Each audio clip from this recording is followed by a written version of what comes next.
I, 28-year-old female, am friends with Ruth, 30-year-old female. We have been friends for 8 years. We met in medical school and became closer during the infection-19 pandemic, after we stayed in the same city for post-medical school training, residency, until I left to finish residency in another state/city, closer to family a few years ago. She's having a destination wedding in the Dominican Republic, DR, at an all-inclusive resort. I am chronically single, and Ruth has been engaged for 2 years. I am attending as a guest, not bridal party, and received my RSVP last month. I had mentioned the wedding to my mother at the time, who expressed the desire to also come with me. In the moment, I told her that I didn't feel comfortable asking Ruth for a +1. The RSVP was for me only, since it's Ruth's wedding, but my mom said she only wanted to go to the resort and would do her own thing on the day of the wedding, such as going to the spa or enjoying entertainment, as we'd have time to do other activities on different days. She said she would pay for the trip, which was appreciated. But I would have no problem paying for just myself or both of us. Because of my busy schedule as a general surgery resident and limited vacation time, it seemed like a reasonable compromise. My mom also said that she might change her mind about going, and to let her know when I was planning to finalize tickets and lodging, which I was planning to do in the next few weeks, December 2023. Last week, Ruth reached out to see if I had booked my room and if I'd be interested in staying with one of her single female friends. I told her that I was planning to book everything in the next few weeks, as I was waiting to confirm if my mom still wanted to go to the resort, but that she would not be attending the wedding festivities. Ruth then said that I should have asked her if I could bring my mom to her wedding. I reiterated that my mom would not be attending any of the wedding festivities, just the resort. She said that I should have run it by her because she wouldn't have wanted to feel obligated to invite my mom to the wedding festivities on the spot during the wedding. To be honest, I can see where she's coming from, and I told her that nothing was set in stone. I then agreed with her that I should have told her about it from the beginning. She was very upset about this, and I apologized profusely as I simply didn't think about it from her perspective. Ultimately, I said that I was happy to go by myself, with the hotel included. A few days later, she told me that she didn't feel valued as a friend and uninvited me to her wedding, and effectively ended our friendship. I'm saddened that it came to this, and I do agree that I should have simply asked ahead of time. I think we're both at fault here, but that her response was a bit severe. Am I the idiot? Now, for a few comments before the update. Comment 1. Not the idiot. Your friend is the big jerk here. She had no right to insist on being informed of your mom going to the resort at the same time as her wedding. Did your friend email the resort to demand that they have to turn away any guests that weren't invited to her wedding as well? Your mom wasn't going to the wedding festivities. She was simply going to enjoy the resort by herself, then spend some time with you. I hope you don't have to work with that demanding woman, and I hope she's a better doctor than she is a friend. Comment 2. She said that I should have run it by her because she wouldn't have wanted to feel obligated to invite my mom to the wedding festivities on the spot during the wedding. I don't understand why you should have run it by her. It's a destination wedding. You mom was interested in that destination, so you planned to book together, and your mom was more than content to hang by herself on the wedding day. What am I missing? Were there additional days of wedding-related activities you were expected to be present for? Not the idiot. Now, for the update. Hey everyone, thanks for all the comments on my last post. It's been a chaotic couple of weeks, and I've got an update for you all that I think you'll find pretty interesting. So, after Ruth uninvited me from her wedding and ended our friendship, I was pretty devastated. Ruth and I had been through a lot together, especially during those grueling years in medical school. We'd pulled each other through some tough times, and I thought our bond was stronger than this. But I guess I was wrong. I spent a few days mulling over what had happened, and I couldn't shake the feeling that there was something more going on with Ruth. It just didn't add up. Ruth had always been the level-headed one, the one who could see both sides of a situation. For her to cut me off over something like this felt out of character. Then, out of the blue, I got a text from one of Ruth's other friends. Let's call her Emily. Emily and I weren't close, but we'd hung out a few times when I was still in the same city for residency. She said she heard about what happened and wanted to give me some insight into Ruth's behavior. Turns out, Ruth's fiancé, who I'll call Mark, had been causing some drama of his own. Emily revealed that Mark had been getting cold feet about the wedding and had been confiding in Ruth's friends instead of talking to Ruth directly. This was news to me, and it made me see the situation in a whole new light. Apparently, Mark had been feeling overwhelmed by the wedding plans and the idea of such a big commitment. He'd been venting to Ruth's friends, including Emily, about his doubts. Ruth, on the other hand, was completely in the dark about Mark's feelings. Emily thought that Ruth's reaction to my situation might have been fueled by the stress of her own relationship issues. She suggested that Ruth might be taking out her frustrations on me because I was a safe target. I didn't know what to make of all this. On one hand, I felt bad for Ruth, dealing with a fiancé who wasn't being upfront with her. On the other hand, I was angry that she'd taken it out on me and our friendship. A few days after Emily's bombshell, I got another surprise. Ruth reached out to me. She sent me a long message, apologizing for overreacting and explaining that she'd been under a lot of stress with the wedding planning. She didn't mention anything about Mark's cold feet, though, so I guessed she still didn't know. Ruth asked if we could talk and possibly mend our friendship. I was torn. Part of me wanted to just forget the whole thing and move on, but another part of me missed my friend. I agreed to meet with her, and we had a long, emotional conversation. Ruth admitted that she'd been feeling insecure about her relationship with Mark, and that she'd unfairly taken it out on me. She asked for my forgiveness and for me to reconsider attending the wedding. Just when I thought things might be getting back to normal, the situation took another turn. While Ruth and I were talking, Mark called her. I could tell from her side of the conversation that something was wrong. After she hung up, she was in tears. Mark had confessed to Ruth that he'd been having doubts about the wedding and that he'd been talking to her friends about it. Ruth was heartbroken and felt betrayed not only by Mark, but by her friends who had kept it from her. Now, I was in the middle of a mess that I didn't even see coming. Ruth was asking me for advice on what to do about Mark, and I was still trying to process the fact that we'd just repaired our own friendship. I told Ruth that she needed to have a serious talk with Mark and decide if they could work through his doubts together. As for me, I was still unsure about attending the wedding. The whole situation had become so complicated, and I didn't want to be in the middle of their relationship drama. As of now, Ruth and Mark are trying to work things out, but the wedding is up in the air. Ruth wants me there, but I'm not sure if I can handle the tension. Plus, my mom is still in the picture, and I haven't even told her about any of this drama yet. Aunt brings teen to my no-kids wedding, so I expose her lies to everyone. She's shocked when the guests side with me, and then, I recently got married to my husband. Leading up to our wedding, we had no issues. The wedding was pretty laid back, not many guidelines, the only significant one being no children unless they were in the wedding. 1 flower girl, 2 junior bridesmaids, 1 ring bearer. I knew that my aunt didn't like this rule from the beginning. It's not that we don't like kids, we simply did not have the capacity for them. Fast forward to the wedding day. Things were going really well, and I was speaking with some other guests when my aunt comes up to me with her teenage daughter and announces that she brought her anyways, and that she didn't think it was a big deal. I was stunned and didn't really know what to do and didn't want to cause a scene. I hugged her, excused myself, and that was that. The next day, I was speaking with my sister about the incident, and she told me to read through my texts from that day. My MOH had my phone for most of the day, but my sister had warned me that this was going to happen, and that this had been the plan the entire time. She wanted her daughter there, and she was going to sneak her in behind my back. On top of that, I had also found out that my aunt had been rude to many of my guests, ignoring them when they said hi, or straight glaring at them. I decided I was not going to let this go and was going to text my aunt about her behavior. I texted my father and stepmother, letting them know I was going to be messaging my aunt about her behavior at my wedding and was just giving them a heads up because drama spreads through my family like wildfire. I honestly thought they would ignore the text and go on with their lives like they normally do, but instead, they became incredibly rude. Apparently, they had told her it was okay to bring her regardless of my wishes.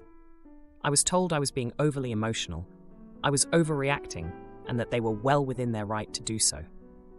They made the decision, and that was that. I will note that they were not involved with any of the wedding. They had made it clear from the beginning that they did not want to be involved.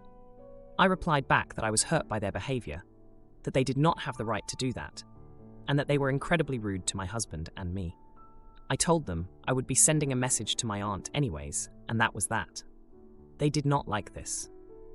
I sent the text to my aunt telling her the rule was in place for a reason, that we did not have the capacity for kids, and that her behavior to my guests was unacceptable. I went so far to ask her if there was something going on, and that I hoped that she was all right. My younger sister sided with my parents, and we haven't spoken since. I know it has spread around my family that I was disrespectful for not inviting my cousin to begin with, and for sticking up for myself to my parents and aunt. Am I the idiot? Now, for a few comments before the update. Comment 1. OP, you need to think long and hard about this situation.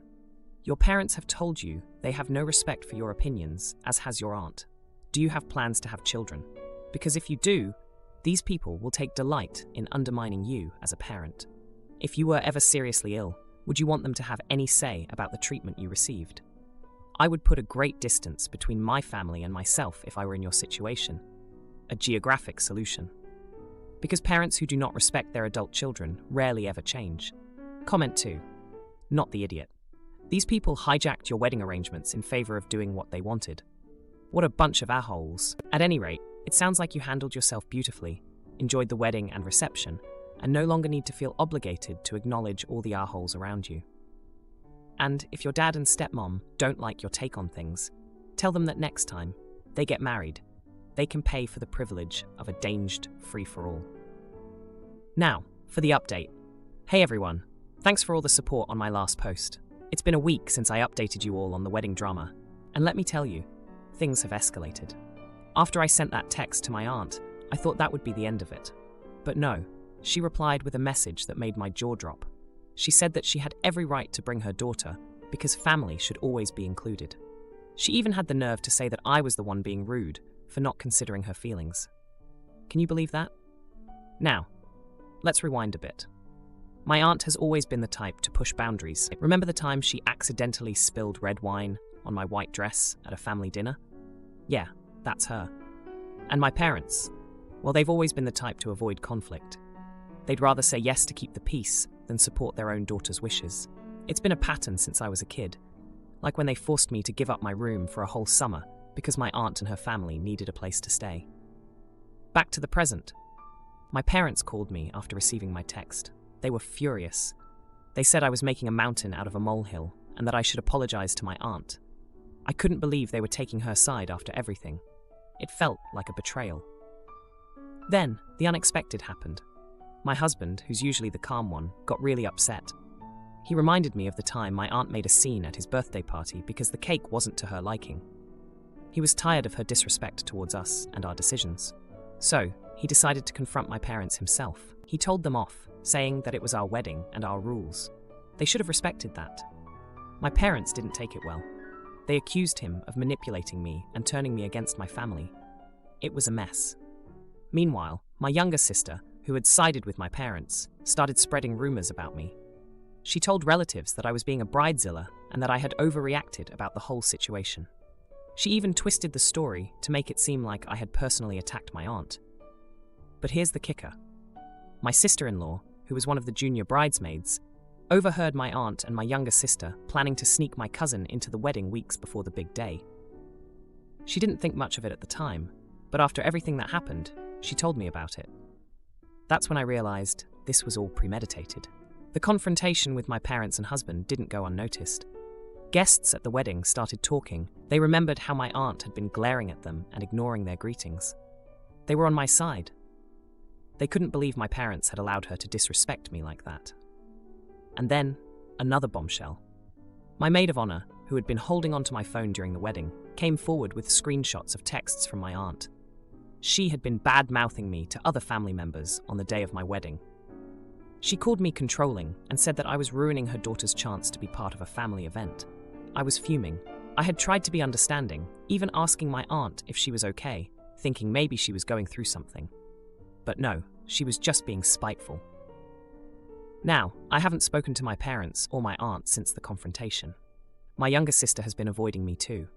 It's like I'm the villain in their story, even though all I did was set a boundary for my own wedding.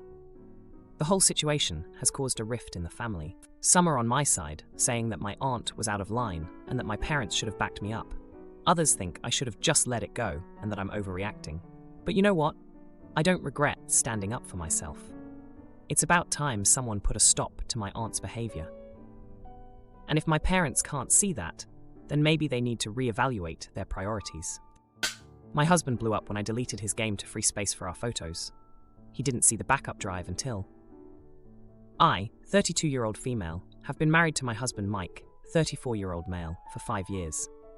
Mike's first wife passed away in December 2012, when their son TJ was only 5 years old.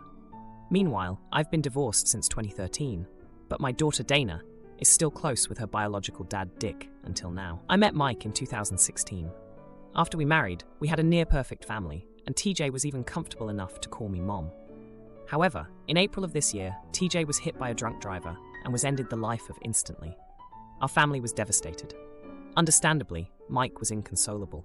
I was the one who made the arrangements for TJ's service and made sure the drunk driver was jailed.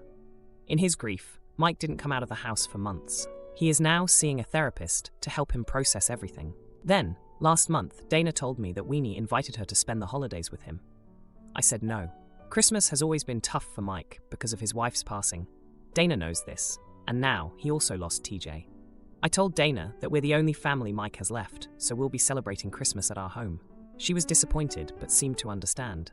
However, yesterday, she pressed again, this time over dinner with Mike. Dana said that Weenie rented a vacation house where they could go skiing and do other fun activities. However, I still said no, and I explained to her again why. After an hour of arguing, Dana started raising her voice. Mike intervened and said maybe I should just let Dana go. I still said no. I know Mike was just being modest and that he'd be heartbroken if Dana leaves. I know I will be. I then said something like, "Come on, Dana, this is the first time we're celebrating Christmas with just the three of us. How about we make those cookies TJ really liked?" Then, to my shock, Dana replied with, "He's not even my real brother, and Mike's not even my real family. I want to spend time with my real dad," then stomped her way to her room. This was the first time Dana acted like this. Mike had been nothing but kind, caring, and supportive to her. She has also told me that she feels good and safe with Mike. We even baked a cake during TJ's birthday, and Dana made a beautiful slideshow to honor him. Mike then told her how much she means to him as his daughter.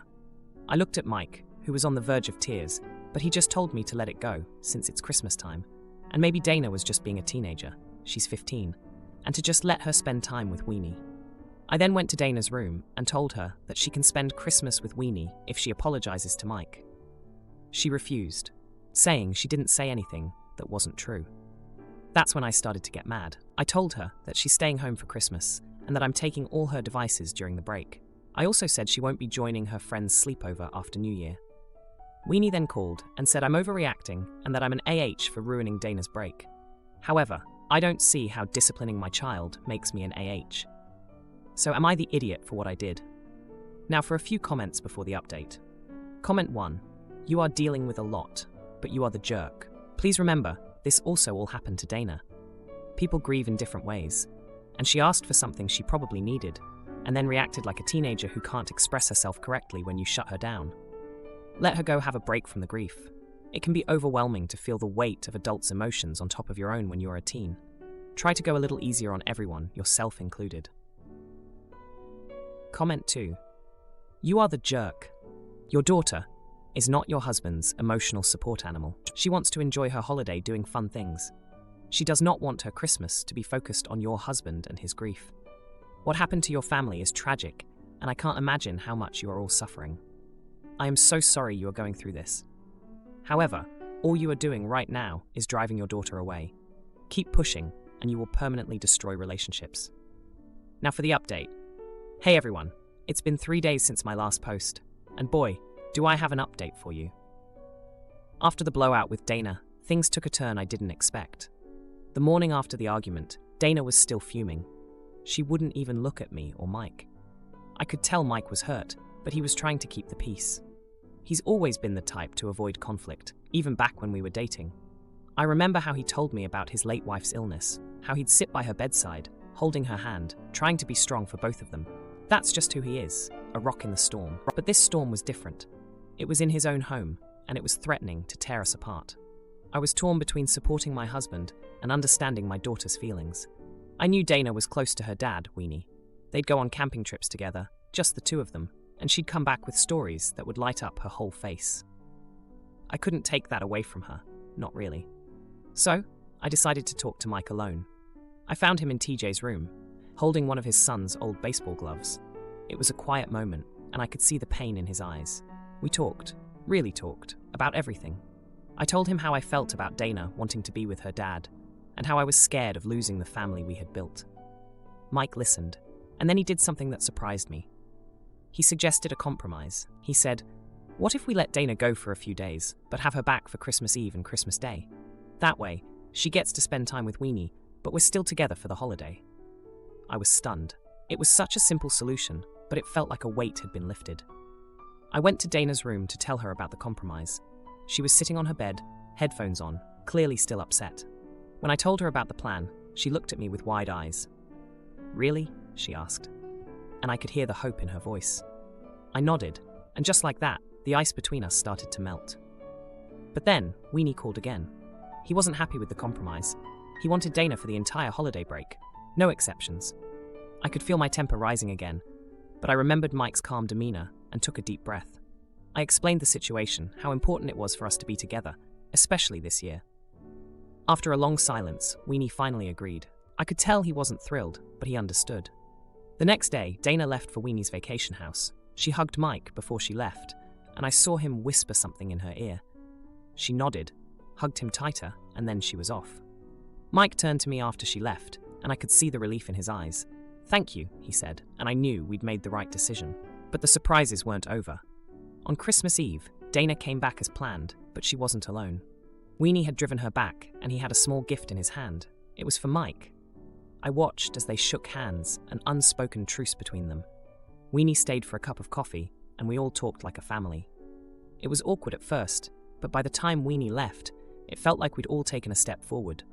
Christmas Day was quiet, but it was filled with a new kind of warmth. We made those cookies TJ liked, and Dana even suggested we light a candle for him. Mike's eyes were wet with tears, but he was smiling.